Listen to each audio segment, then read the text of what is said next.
Mga mahal kong bakla, panahon na para aminin yung niloko kayo ng kaliwa para sa Islam. Alam nyo, yung grupong naniniwalang wala kayong karapatang mabuhay. Sana ako ang nakaisip ng matalinong pangungusap na yon. Pero sa kasama ang palad, galing ito sa video ni Paul Joseph Watson, 9 na ang nakakaraan, ibig sabihin, 9 na rin itong totoo.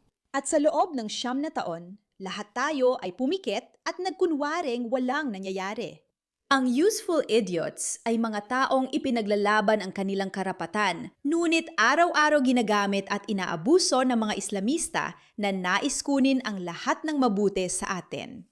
Kapag sinasabi nilang luma na, pero maganda pa rin, ganito ang video na ito at gusto ko ito. Welcome sa Pushback! Ako si Yara Kay, ang host ninyo. Siguraduhing pindutin ang subscribe, itype ang video na ito at panoorin natin saglit. Paano ginamit ng mga Islamista ang kaliwa at ipinagkanulo ang mga bakla? O ang quiz, o ang mga trending na transgender, o kahit ano pa sa ilalim ng LGBTQ, FTS, SBS, NTL, LGBTQ, FTS, SBS, NTL, MNNP na kilusan o grupo. Handa ka na ba? Siguro hindi pa. Tara na, kaibigan. Gustong-gusto ko, ginagawa niya. Paul Joseph Watson, tingnan mo siya. Ang paglalagay ng rainbow filter sa Facebook profile pic ay hindi sapat na tugon sa marahas na galit ng Islam sa mga bakla. Ganito kasi yan. Tinamaan niya agad ng tama, simula pa lang.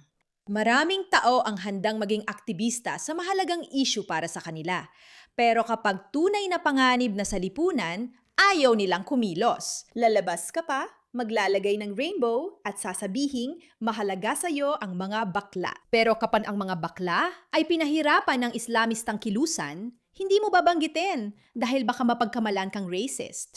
Ang paggawa ng corny at madrama na hashtag tulad ng Pray for Orlando ay hindi makakapigil sa marahas na galit ng Islam sa mga bakla. Ang pag-tweet ng Pray for Orlando para lang magpakitanggilas sa friends mo ay hindi mapipigilan ang galit ng Islam laban sa mga bakla. Gusto ko ito. Hindi ko matiis ang mga pa-fake na tao. Sa tingin ko, lampas na tayo dyan sa puntong yan. Tulad ng pagpapalit ng profile picture para ipakita kung gaano talaga sila nagmamalasakit o pagpo-post ng kung ano-ano. Pero hindi naman talaga sinusundan ng gawa na magpapatunay kung gaano sila nagmamalasakit. Kasi puro pagpapakitang tao lang talaga. At sa totoo lang, nakakainip at nakakainis ang pagpapakitang tao. Oo, may konting halaga rin naman kasi napapanatili nitong pinag-uusapan ang isang issue. At mahalaga yon. Pero hindi ibig sabihin nun na mabuti kang tao. Kung napalit ka lang ng larawan o na-post ng story sa Instagram para sumabay sa uso o patunayan ng malasakit mo. Ang pagtutok lang sa isang particular na sigalot ay hindi ka agad ginagawang mabuting tao. Maliban na lang kung talagang inalam mo ang tungkol sa sigalot na yon. Kapag naintindihan mo na ang totoong problema at pinupuna mo ang totoong issue, hindi lang yung media manipulation. Gets mo? Pumupunta ka lang sa candlelit vigil para may selfies sa Facebook at makuha ang pag-apruba ng ibang tao. Hindi nito mapipigilan ang marahas na galit ng Islam sa mga bakla. Ang pag-tweet ng hashtag na Love is Love para lang makalamang sa mga right-wing na Kristiyano, hindi nito mapipigilan ang marahas na galit ng Islam sa mga bakla. Ang pag-tweet ng hashtag na Love is Love. Habang tinatawag mong Islamophobe ang nagtatanggal sa karapatan ng mga bakla sa bansang Muslim, hindi ba tunay na aktivismo ang may panganib? Toto. Tigilan nyo na ang pagpapanggap na kayo ay mga aktivista o nagpapanggap na talagang may pakialam kayo. Wala naman talaga kayong pakialam. Kung hindi kayo handang gumawa ng aksyon tungkol sa pinakamalaking banta na siyang tunay, totoo, kumpleto at tapat na banta, Ang pagsalita laban sa totoong pang-api ng mga bakla sa mga bansang Muslim ang tunay na aktivismo. Ang pagtawag sa mga nagbabanggit ng homopobya ng Islam bilang mapanira ay hindi pipigil sa marahas na galit ng Islam laban sa mga bakla. by the way, kung hindi mo kilala kung sino ang babaeng yun, kailangan mo talagang malaman kung sino siya. Siya, si Ayan Hassan Hali, at isa siya sa mga taong walang tigil na nagsasalita tungkol dito sa loob ng maraming taon. Nakita ko na siyang magsalita. 9 na taon na ang nakalipas, patuloy pa rin siyang nagpapaliwanag sa mga tao na hindi nila lubos alam ang kanilang kinakaharap. Dahil siya mismo ay galing mismo sa mga lugar ng tunggalian.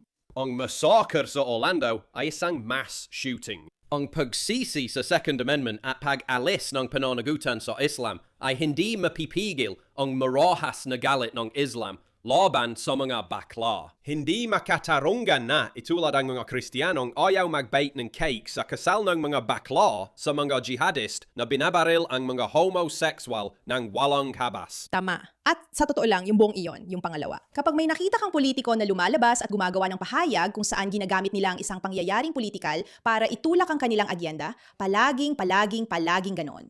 Hindi dahil sa malasakit sa politika, kundi dahil baday ito sa kanilang retorika. Kapag may pamamaril sa paaralan, agad nilang sinasabi, suguri ng mga amyenda, palaging ganoon. Hindi dahil tunay silang nagmamalasakit sa mga pamamaril, hindi dahil tunay silang nagmamalasakit kung ang panadero ay gumagawa ng puting cake o makulay na cake. Ginagamit lang nila ang mga pagkakataong ito para maggamit ng pampulitikang impluensya o mag-virtue signal.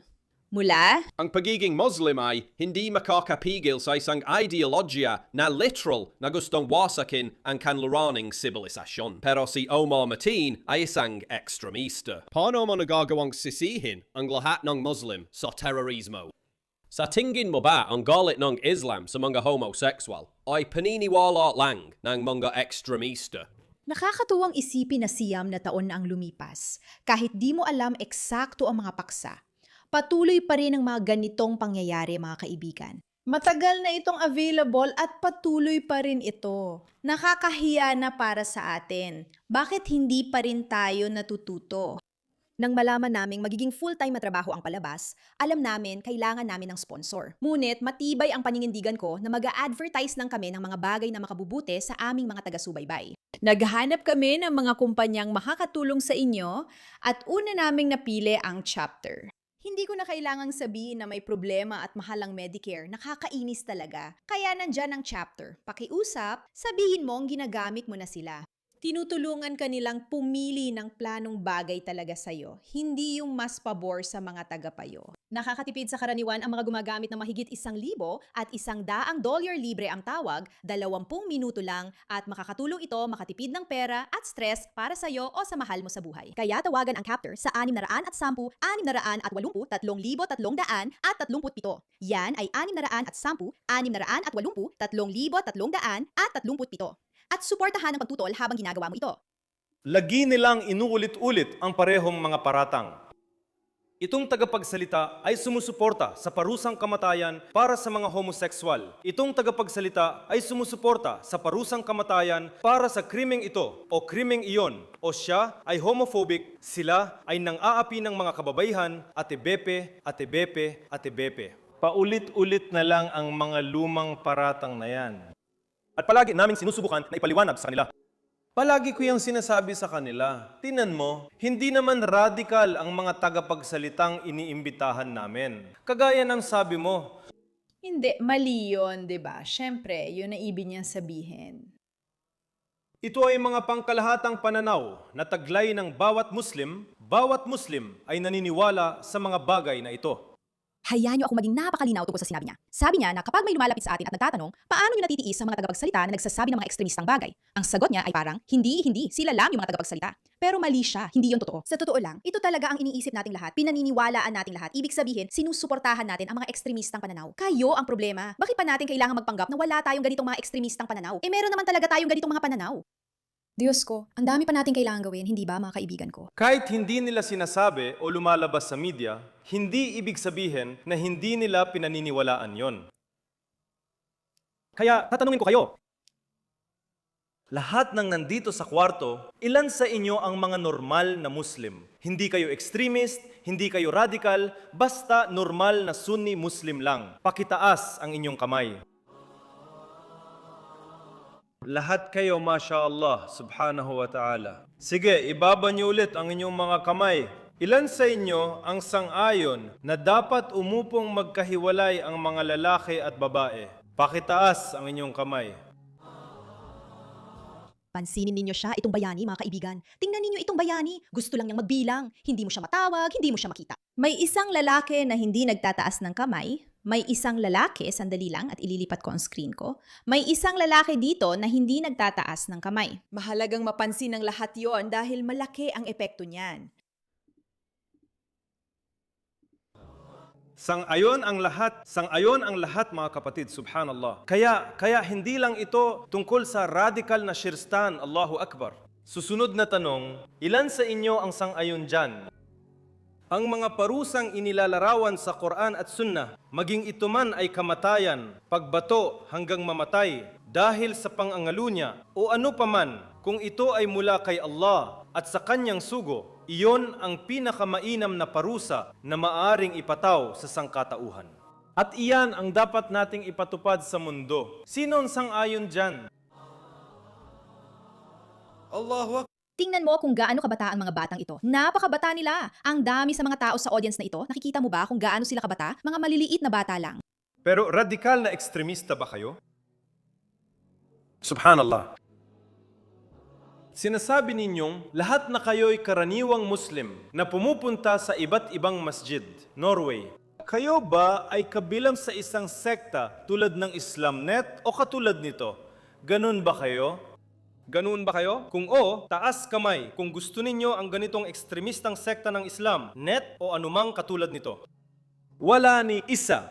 Alam mo kung anong nakakatakot dito? Napakatagal na ng video na ito. Pero pinapatunayan lang nito ang punto na matagal na naming sinasabi. Laging may bumabati ko sa akin. Pero hindi mo raw pwedeng sabihin ito. Paano mo nasasabi ito? Sinasabi nila, Islamista lang yan, maliit na minorya lang. Una sa lahat, kahit maliit na minorya lang sila, paulit-ulit ko nang sinabi ang argumentong ito ng 1,000,000 beses. Sabihin na natin nasa pagitan ng 10 hanggang 20%, mag-compute ka mula sa bilyon-bilyong tao. Okay, daan-daang milyon na agad yon sa pinakamababa. Kung 10% sa 1,000,000,000, na mababa pa nga ang tantya na yon at mas maliit pa kaysa sa totoong bilang ng mga Muslim na sumasang-ayon, umiiral sila sa mundo. Iyan ay 100,000,000 tao at dapat kang mag-alala tungkol sa 100,000,000 tao. Talagang mag-alala ka sa 100,000,000 tao.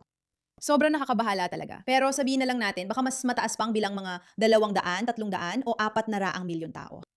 Alam naman natin na sinasabi ng lalaking ito na walang pinagkaiba ang mga Islamist, ekstremista at ordinaryo. Ang eksepsyon ay yung mga tumatanggap lang ng Islam ng kaunti pero hindi totoong naniniwala dito. Sila ang eksepsyon sa patakaran. Sang-ayon ang mga ordinaryo sa pilosopiyang ito. Mga kaibigan, panahon na para sumabay tayo sa programa. Sila nagsasabi nito, hindi ako. Hindi kami ekstremista, ordinaryo lang kami, ayon sa kanila. Sino sa inyo ang pumupunta lang sa regular na masahe? Nasa karaniwang Sunni mosque tayo. Itaas ang kamay. Allahu Akbar. Kung sakaling hindi mo nakuha yon, hayaan mong ipaliwanag ko sa'yo. Kakatapos mo lang manood ng isang silid na puno ng tinatawag na moderate na Muslim sa isang bansa sa kanluran na nakaisa sa pagsang-ayon na dapat patayin ang lahat ng bakla. Kailangan ko pa bang banggitin ang Muslim na kleriko sa mosque sa Orlando na nanawagan ng pagpatay sa mga bakla bago ang massacre kay Martin? Kailangan ko pa bang sabihin sa iyo na 52% ng mga Muslim sa UK ay naniniwalang dapat gawing krimen ang homosexualidad. Noong 2016 pa ito, hindi pa pwedeng pag-usapan ang ganitong paksa dahil hindi pa grabe noon. Pero ngayon, 2026 na, halos 20 taon na ang lumipas. 10 taon lang palang lumipas, hindi 20 gaya na nasabi ko. Alam din natin mas tumaas pa ng malaki ang mga numero mula noon. Paano tinawag ng Turkish media na pervert ang mga biktima ng Pulse nightclub? Sige, ayan na mga kaibigan. Kung isa ka sa mga tinatawag na useful idiots na naniniwala pa rin na hindi ka ginagamit ng kaliwa para sa mga ideolohiyang Islam, guys, magising na kayo. Sabi ko na dati, panoorin nyo si Paul Joseph Watson. Sa video niyang, Dear Gays, the left betrayed you for Islam, sinabi niyang ipinagkanulo kayo ng kaliwa para sa Islam. Hindi sila natatakot na gawin yon. At ginagawa pa rin nila ito kahit matapos ang 10 taon. Sabi na mismo mga Islamista ito, kaya hindi na kailangan mag-imbento. Nakikita mo naman kahit saan. At ang kailangan mo lang gawin ay magpakita ng kabutihan. Pero hindi mo naman talaga kailangan gumawa ng aksyon tungkol sa problema na siya ring problema mismo. Kung isa ka sa mga tao dyan, kahit sino na naniniwala na dapat may karapatan ng mga tao na pakasalan kung sino ang gusto nila, at hindi lang ito tungkol sa mga bakla, hindi lang ito tungkol sa mga queer, pinag-uusapan ko rin ang mga babae, mga bata. Dapat payagan ng mga bata na pumili kung sino ang gusto nilang pakasalan. Halimbawa, hindi dapat pilitin ang isang 9 na taong gulang na batang babae na magpakasal sa mas matandang lalaki. O dapat payagan ng mga babae na pumili kung gusto nilang magkaroon ng isang asawa o 7, isang asawa na lalaki o maging isa sa 7 asawa. Hindi mahalaga ang bilang pero gets nyo na ang ibig kong sabihin. Ang punto dito ay, kung naniniwala ka na, dapat may kalayaan ng mga tao na gawin ang gusto nila. Basta't hindi ito nakakasama sa iba, sa kasamaang palad, ang mga Islamist ang kalaban mo. Pasensya na kung kailangan kong sabihin ito. Alam kong maaring hindi ito komportable para sa iba. Salamat sa inyong atensyon tungkol sa bagay na ito.